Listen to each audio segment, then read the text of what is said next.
And get started. Thanks everyone for joining. We're really excited to have Kyunghyun Cho, the associate professor from NYU, and John DeNero, chief scientist at Lilt, for a fireside chat today. So they're going to go ahead and have a conversation, and at the end, we're going to open it up for a moderated Q&A.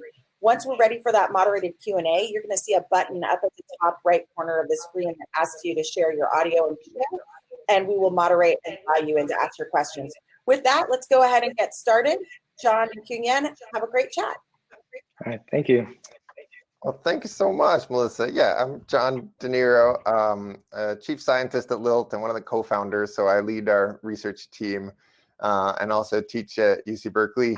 And I'm really happy to be talking with Kyunghyun Cho today. He's a professor at New York University and one of the people that really created the foundation for neural machine translation that has changed so much of the technology landscape today. So anyway, thanks for joining. Well, thanks for the invitation and thanks for the generous introduction. Yes, I'm really happy to be here and then meet with the actual, let's say, translators and the people who use the translation as a service today. Yeah, so one question that I think comes up. So basically, we're just going to talk for a while, and then we'll take questions from you. Okay. I'm not quite sure how long it will go, but we have 45 minutes in total. So so I thought maybe we'd talk a little bit about what's going on today, maybe speculate a little bit about the future, and mostly talk about how this technology might affect translators. Because just building the technology isn't enough. You have to think about what its implications are. But maybe we'll start with the technology. Like neural machine translation kind of became viable in maybe 2015 or something like that. And people often say like, oh, it's better than statistical machine translation. But I guess a story that isn't much told is whether it's continuing to get better or it's kind of we figured it out and it's stagnant. You have thoughts about that? So in terms of translating between two languages, in particular, just looking at one direction with a, let's say, given a similar amount of data, I think we may have actually saturated a bit around, let's say, 2018 and 17 when the transformers were proposed by the Vaswani et al. From Google. In a sense that essentially the network architecture that we have found over, let's say, past 5 years, we actually we have kind of converged to one really nice architecture that supports this kind of sentence level or the paragraph level translation between two languages. However, what we see is that from the very beginning of the neural machine translation, our goal was never actually been to build the best machine translation system for a particular language pair and particular direction. What we all had in our mind was to build a system that is able to exploit not just a bilingual corpus that people have created in order to learn to translate between two languages, but be able to use all possible text out there in order to learn to translate between any language that is out there, and then thereby learning to transfer knowledge from, let's say, some languages to other languages, and then thereby it can actually translate better. So in that sense, a lot of advances in recent years, let's say past 2 years, have focused on, let's say, building a large-scale machine multilingual system, or trying to exploit a large amount of monolingual corpora, so they are not necessarily tied with any other languages, in order to get a more fluent translations or more accurate translations. So in that sense, it is still improving, but how we improve the system has changed quite a bit. Yes. Yeah, that's right. So when we look internally to Lilt, we switched architectures in like 2018, and we've kind of just rolled with this transformer architecture that works well. But we've been changing a lot of other stuff about how we collect and filter the data, how we train systems for multiple languages, even though they might just be used for a pair of languages. We do training across multiple languages, how we initialize the systems. It's actually kind of shocking how much these details matter for translation quality. The thing that we measure internally, because we're trying to assist translators, not just translate stuff, but to assist them, is whether we can guess the next word that they're going to type correctly. Right. And what fraction of the time do we guess their next word correctly? And we just looked over the last year. And in December, we were guessing the next word correctly 64% of the time. So like just under 2 out of 3 words. And in the last month, we've been guessing the next word correctly across all of our languages, across all our customers, 76% of the time. So like about 3 out of 4. Right. So I mean, I think that's a meaningful change, that now like you get these suggestions about what to type next. They were more right than they were wrong a year ago, but now 3 out of 4 sounds like something that like, oh, you should probably read those suggestions instead of just ignoring them. Definitely. So when I see that, I say like, yeah, well, it still seems like the technology is progressing and improving, even if it doesn't mean throwing out the old model and coming up with a new architecture. You can still see pretty meaningful. Yep, definitely. I mean, in particular, I think we focus a lot on how to improve a system by changing various aspects of it, but still we've been working from the kind of, let's say, mindset of trying to maximize the accuracy when the system is run on its own. But as you pointed out, at the end of the day, these machine translation systems are not going to be used on themselves, but they're going to be used together with the human translators or just the users of the machine translation system. So I think the one potential next step that we haven't really taken yet, or we're all thinking about it, but we just have no idea how to do that, is to try to build a system to maximize this consequence when it's used by a user or the translators. So is it possible that we can build a better system if we focus on how this system can improve the users of this system? I think that's slightly different from simply trying to maximize the accuracy. And then not sure what is the right way to go, but in that particular case, you probably need to actually work with the translators to be able to tell what is the right direction. Yes, just like what you're doing. Yes. Yeah, I mean well, one thing that's interesting about what we do is that now we're guessing 3 out of 4 words right. That's only because we're doing adaptation, where we have customized models for every user. We actually still run an unadapted model for everything just to see what it would do. So no one sees these results except for us. And that actually guesses right about 60% of the time. So that gap going from 60% to 76% is all from just kind of customizing to the translator as they work. Pretty nice. But you're right, like there could be other ways in which we could kind of train the system to be more useful in relation to the translator. Yes. So since we have Kyunghyun here, and he created helped create one of the great innovations of neural machine translation, I think we should talk about that a little bit. So the first paper I read by him, and his most famous paper, I think he's got 15,000 citations or something amazing like that, was a paper about this notion of jointly translating and aligning, and it introduced this idea of attention, which has kind of taken over not just machine translation, but all fields of machine learning and AI as a central concept in neural modeling. And in translation, it was the first time when I read a paper and I was like, oh, this is going to work, because it gave us a story about how a neural model could handle kind of long distance context. So would you mind just giving people like a high level overview of what this is and the different ways it's been used? Because I think it's kind of right. Yeah. So until about, let's say, 2014, 15, 16, the focus of the machine learning community, or more like the deep learning community, where we've been building these deep artificial neural networks, has been on how to handle an arbitrary input that is presented to us as a fixed dimensional vector.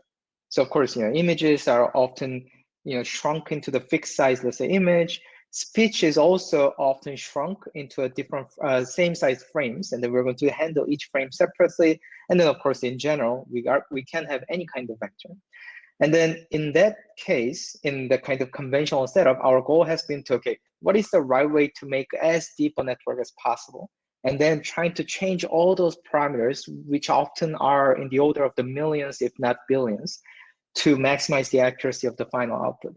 But working with the natural language, what we have realized is that already in 2000, Yashua Bengio wrote a paper about neural language model, and then talking about the importance of capturing all those dependencies really, really well. Otherwise, whatever the language that we generate is not going to look as good. It's unlike images, where we know a lot that it's the local dependencies that matter. But in language, the long range dependencies actually did matter. So what we wanted was that we wanted to build a neural net that can truly handle this variable length sequence without having to make weird assumption about, okay, we're going to look at only local fixed chunks only, or we're going to simply summarize them into a fixed dimensional vector or anything like that. We wanted to really look at the actual sentence or the paragraphs directly. And one thing we realized back in Montreal in 2014 was that we actually didn't know how to build such a neural network. We used our best to build so-called recurrent network that's going to read one word at a time and then summarize the entire sentence into a single fixed dimensional vector, which was a very conventional thing to do back then, and then trying to generate a translation, so the sentence in target language from there on. And it just didn't work well. I mean, it was supposed to work. So in principle, that was supposed to work with the large enough data and then, well-defined, let's say, learning criteria, but it never worked.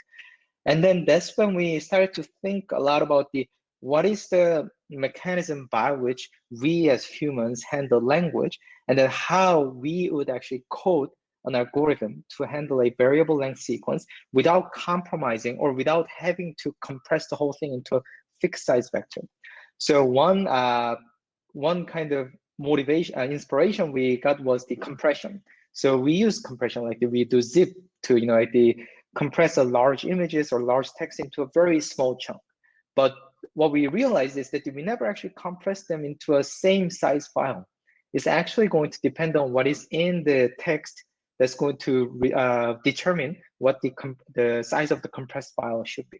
And then we also realized that we as humans, because I was in Montreal, of course, I don't speak French, nor English is my native language. So, everyone there was somewhat bilingual speakers or had to do the translation ourselves in our head every day, essentially.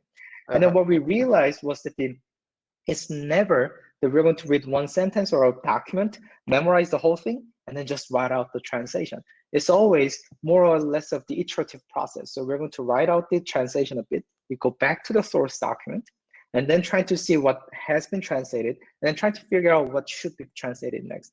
And then these two motivations allowed us to think, go beyond the conventional thinking in deep learning and machine learning, is that what we need to give our neural net an ability to go back to the input based on what has been generated. And then that actually connected to the idea of the attention and also to the alignment. And then what we realized was that it is indeed possible to make this neural net to be able to jointly align between what is being generated or the translated and what needs to be translated, and also to do the translation simultaneously. So this idea of the attention is to give the neural net a way to go back to the input adaptively as it sees fit. I hope that makes sense. Yeah.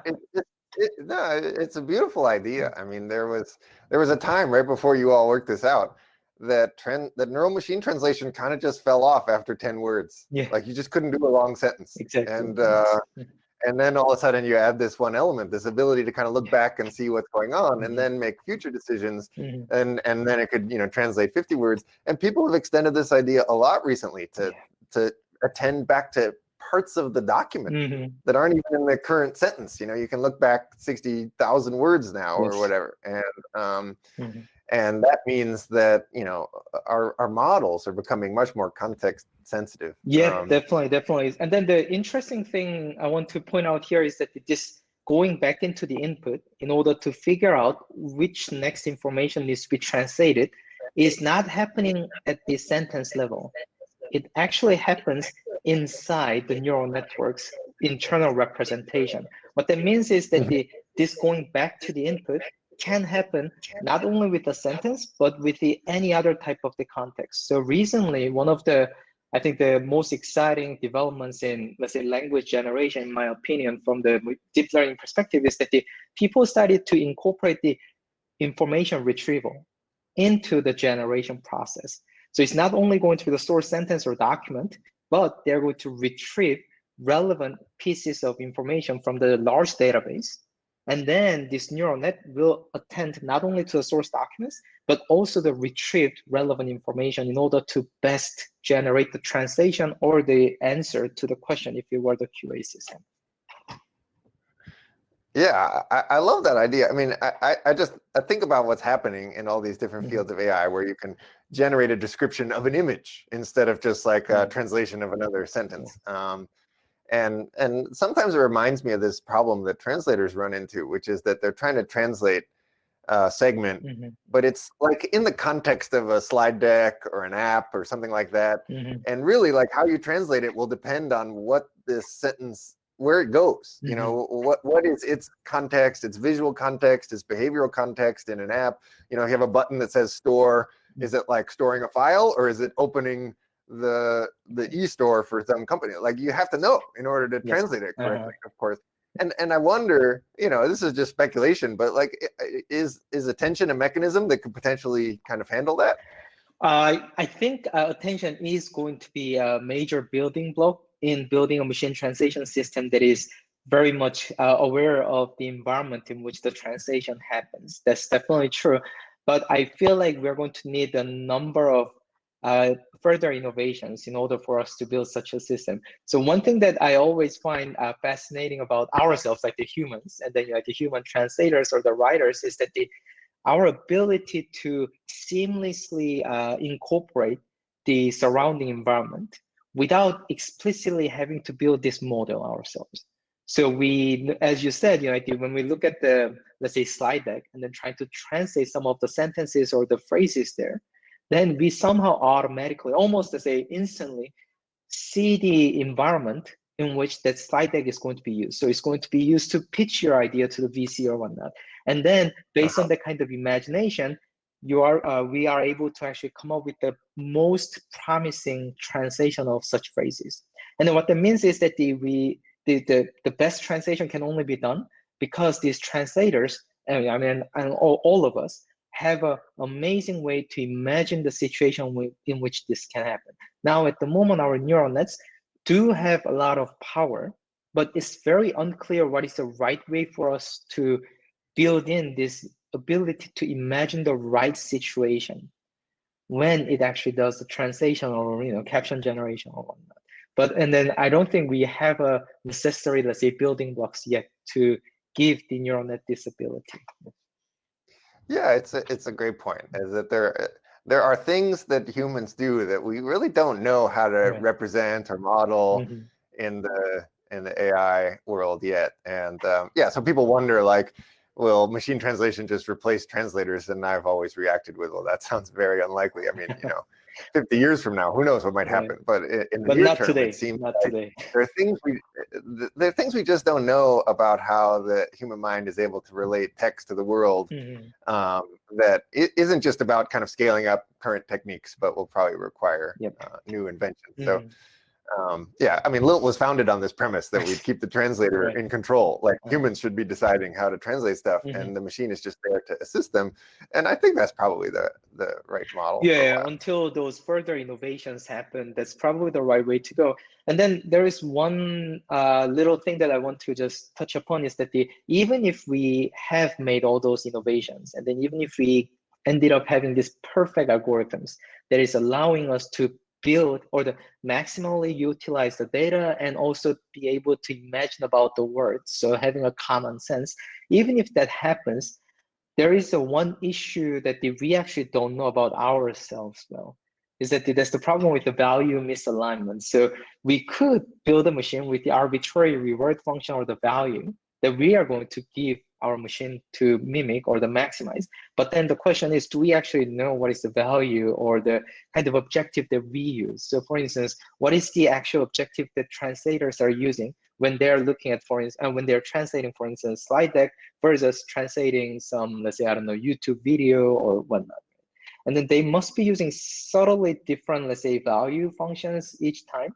And then what is the right way for us to encode that and then give that to a machine? I think that's also another thing that should be. But you're right. It must have to do something with like imagining the audience that's going to consume this text and the context that they'll be in, and all of that is not immediately like available to the machine. Exactly. Yes. Well, yeah, maybe we can move on and just talk a little bit about what's happening in AI. There was already a session on the future of work, but I think, you and I probably have a slightly different perspective on what happens when like humans interact with AI systems, and in particular, like highly skilled human professionals interacting with AI systems. And at Lilt, this is happening with translators. I saw that you've recently been working with radiologists. Is that right? Yes, yes. Maybe there's an analogy there, or maybe not. But it seems like those are, you know, highly skilled professionals who maybe could benefit from kind of the assistance of AI. Yeah. And, you know, what's going to be the impact there, and what's going on in that Yeah, space? so indeed, so John, you really did your research. Yes, I've been working with the radiology department, the NYU Langone Hospital, actually since the late 2015. I was pretty naive and I thought that, okay, I'm going to bring this greatest, let's say, deep learning ideas to radiology and then change the field in 2 years and I'm going to get out. So that was a very naive of me. And then there was a big mistake. That was 5 years ago. Okay. Yes, that was 5 years ago. And I'm still continuing to working on this direction. So in radiology or healthcare and also translation as well, where there is a new data coming in every day. So for instance, in radiology, there's a screening.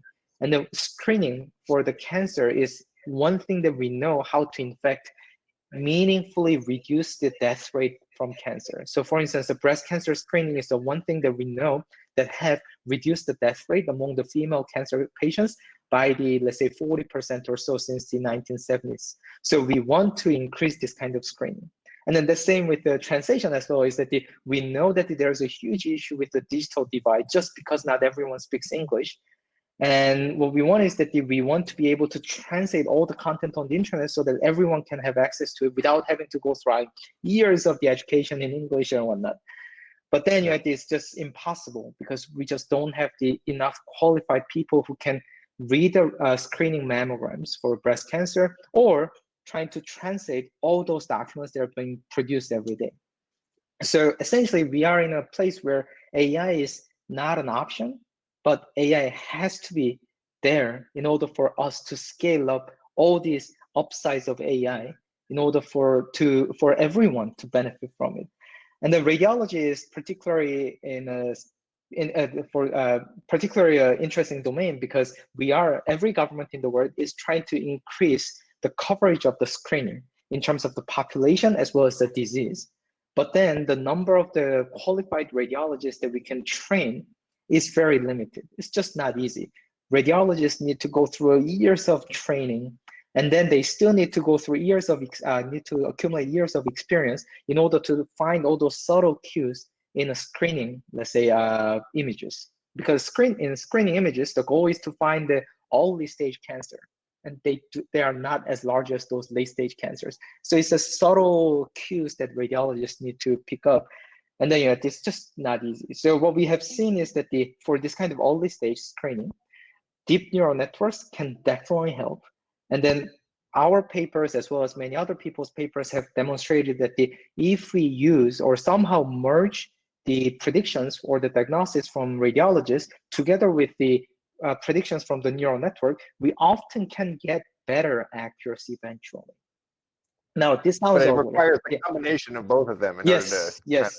And then the interesting thing is that even if we don't combine them, generally saying, on an average case, these deep neural nets do have a higher accuracy than the radiologists do.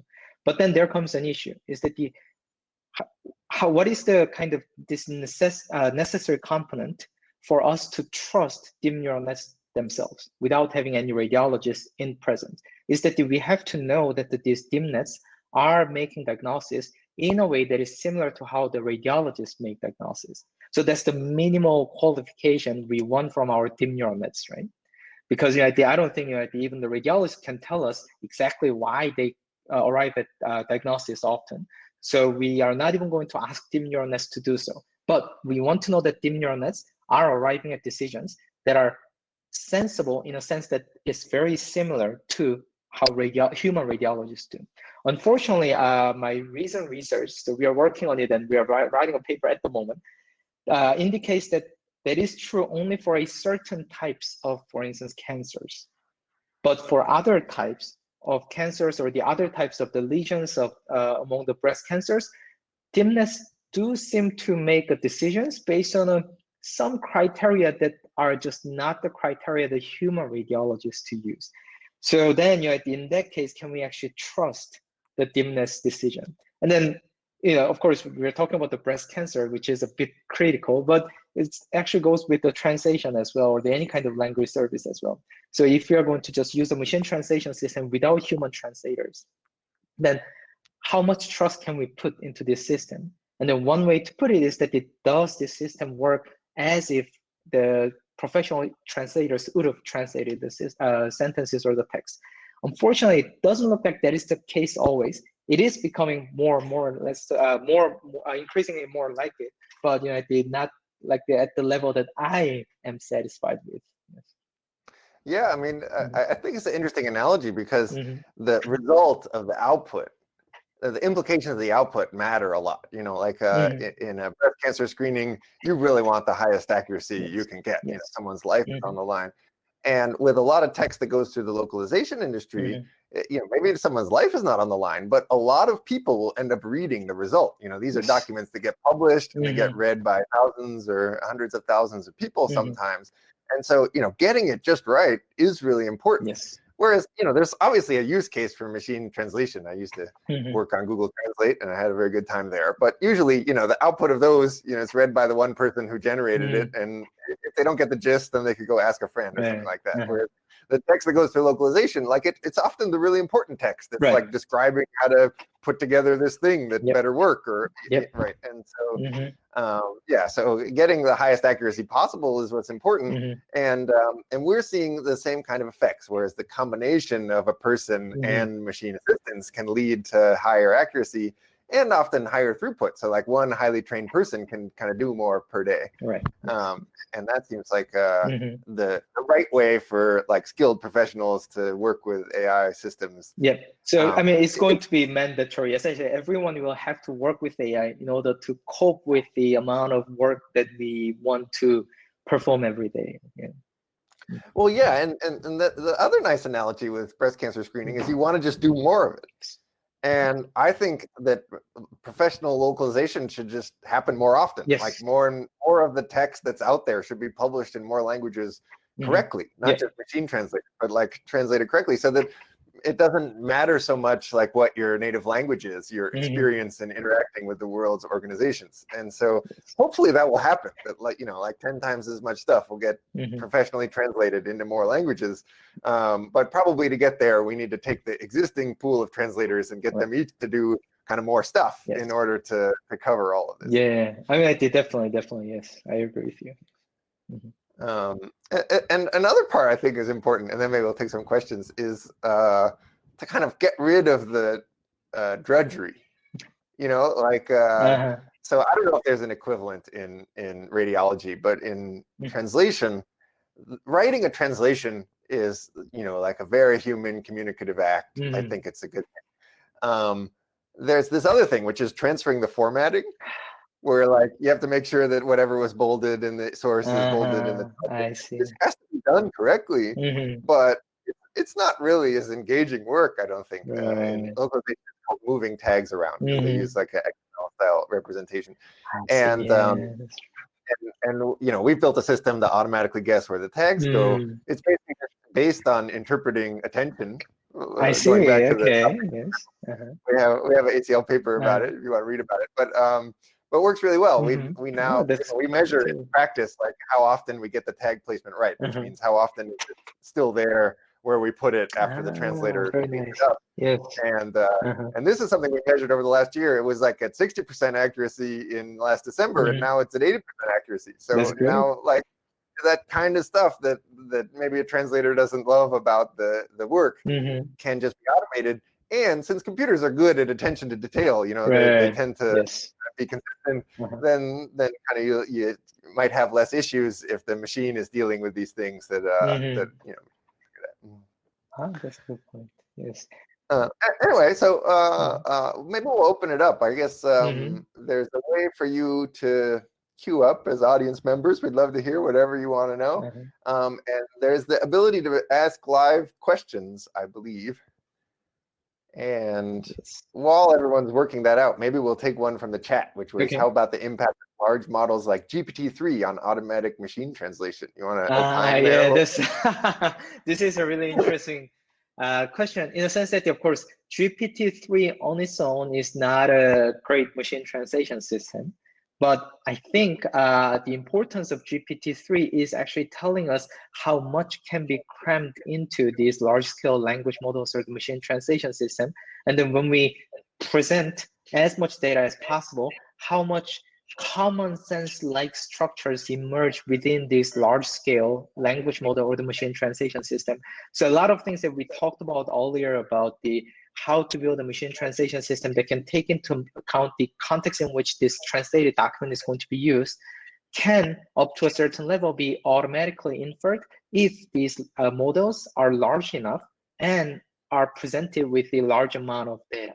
So in that sense, GPT-3 is a great demonstration of how far we can push just by increasing the compute as well as to increase the amount of data. However, GPT-3 paper, if you look into it slightly more carefully and then read between lines, you notice that it also tells us the, let's say, regime where we cannot reach simply by increasing the size of the network or the size of the data. So there was a particular section in GPT-3 where they tested GPT-3 on so-called adversarial natural language inference task. But the actual problem itself is not that important, but the data set was created in a particular way. And in this way, what they did was they train a very state-of-the-art systems on some problem, and then ask people to look at those systems and then trying to come up with the examples they think are going to fall or where these systems are going to make a mistake. And then they collected a lot of data of the examples where these systems made a mistake. And it turned out that GPT-3, which was not one of these systems, were not able to solve these questions either. What that means is that there are some blind spots that are being shared by all these systems that we use at the moment that share a same paradigm of learning or machine learning. And then this blind spot cannot be overcome easily by simply increasing the model or increasing the data. So we probably need those further innovations that we talked about earlier. Interesting. Okay, here's a post from Melissa that says, we're ready for live Q&A. Ask to share your audio and video on the top right. Let's give you a moment to see if something happens.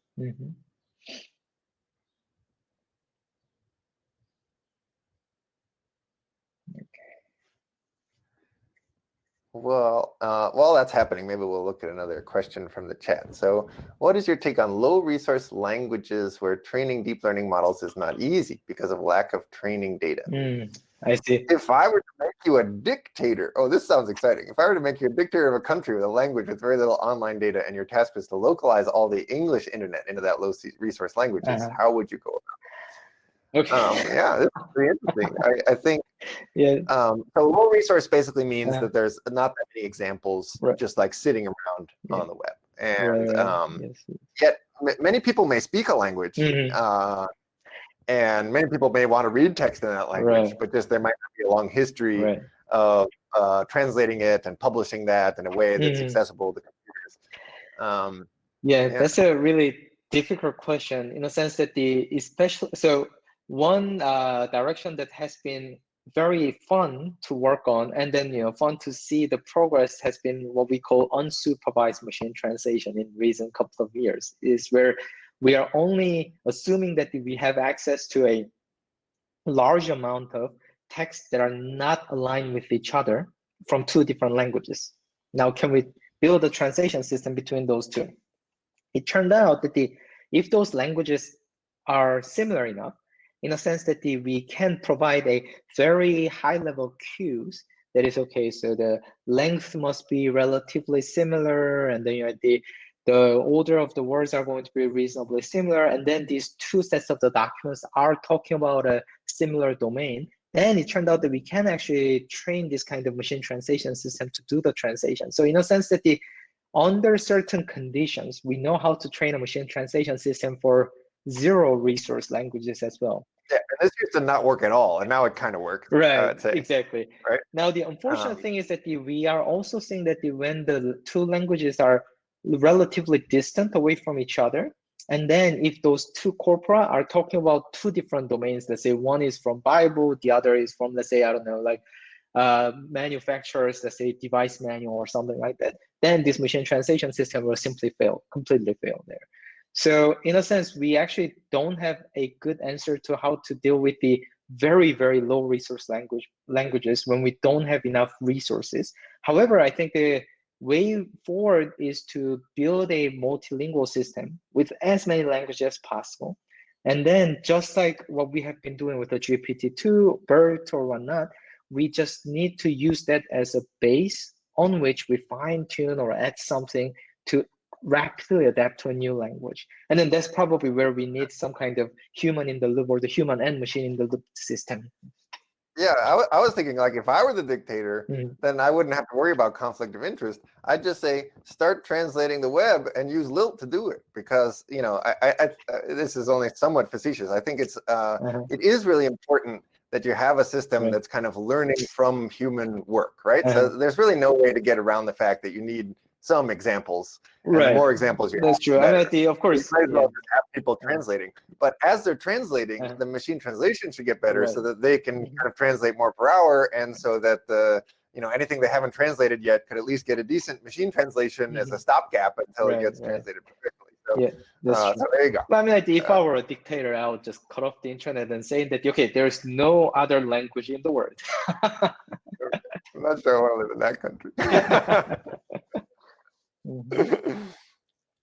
Cool. Let's see what other questions we have coming our way. Some human translators are still not persuaded by the benefit of using MT. Are radiologists persuaded by using DNNs as helpful, or is this a challenge there too? So I mean, in some sense, radiologists are persuaded that these DIMNets are going to be useful at some point, and probably soon. And it's evident from the fact that I'm working together with a radiologist directly myself, and then a lot of papers on deep neural nets for the radiology are written by radiologists themselves. But what I think they are not yet persuaded is whether these DIMNets can be used in clinical setup right away. So we know that under a controlled setup, and especially in the retrospective setup where we're going to just look at the earlier diagnosis, then we know that the DIMNets do work well. But when we put those DIMNets in the clinical setup and then in a prospective setting, now will it actually work well? That's a big question that we're trying to pursue. People, I mean, there have been reports, both the negative and positive reports in that direction. At the moment, we at NYU, we are in fact preparing this prospective study of the DIMNets for the breast cancer screening. And then my hope is that they will be able to figure out some ways, I'm pretty sure there will be hurdles, but we're going to figure out solutions to those hurdles, and we are going to be able to deploy it as soon as possible, because that will greatly increase the number of people we screen every year. And then that will directly imply the lower death rate for the breast cancer patients. Yeah, that's really exciting. I mean, I think, of course, people are going to be skeptical, and they should be, of technology, because there's been a lot of overpromising in the history of AI. Of course, this is particularly bad at translation. You know, there was a big effort to make translators post-edit bad statistical machine translation and claim that it was a good idea, and it wasn't a good idea, right? So, yeah, I think, as a professional, I would suggest, you know, be skeptical of new technology, but also be willing to reevaluate regularly. Because, you know, if you look at Lilt, like, maybe it wasn't that useful for you when it was only guessing 2 out of 3 words right, but now it's guessing 3 out of 4 words right. Maybe all of a sudden it's like, oh yeah, maybe I'll be willing to. So, I think this will be true for radiologists as well. Like, as the technology shifts, in order to be better at working in, like, the real world setting in which this is applied, then you have to reevaluate.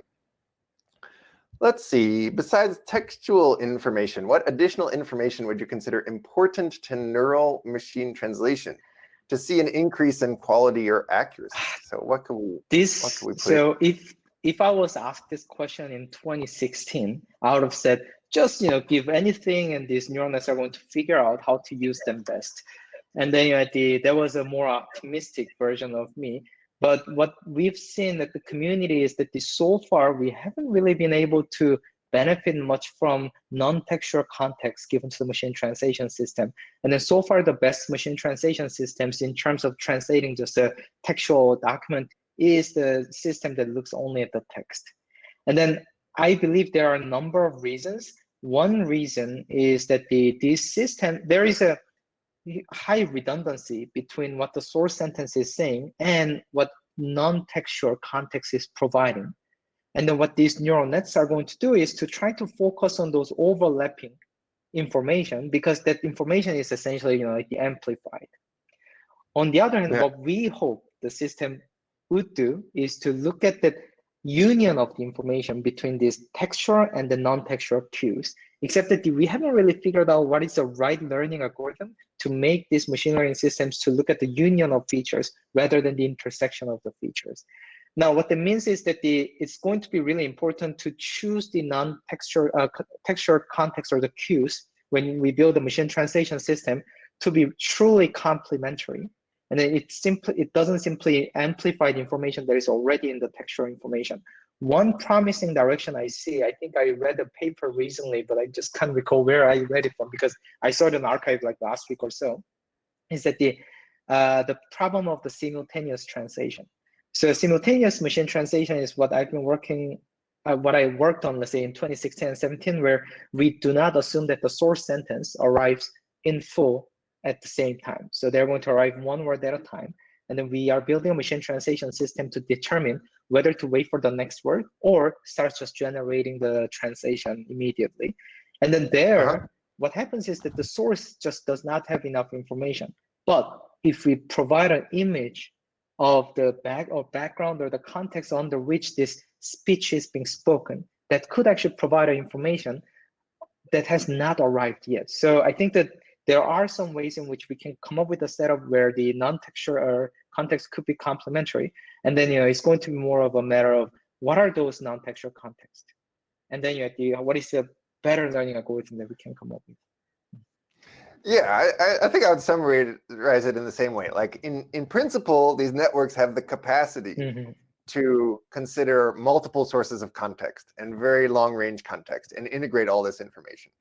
But we don't actually know how to do it well, reliably, like to the same degree that a human can in all cases.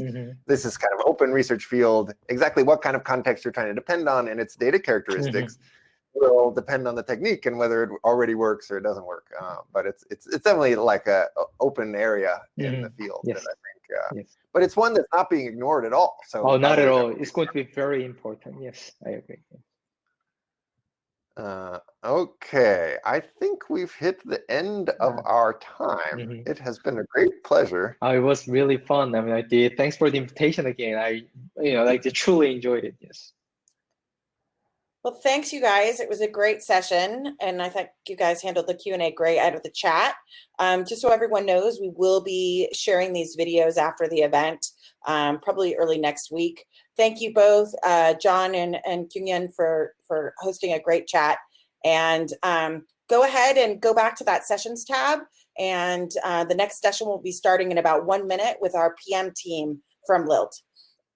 Oh, you got to check that out. It's going to be some very cool announcements. So I'm going to go check that out too. See you folks. All right. I'll do See that everybody. as well, actually, then. All right. Bye-bye.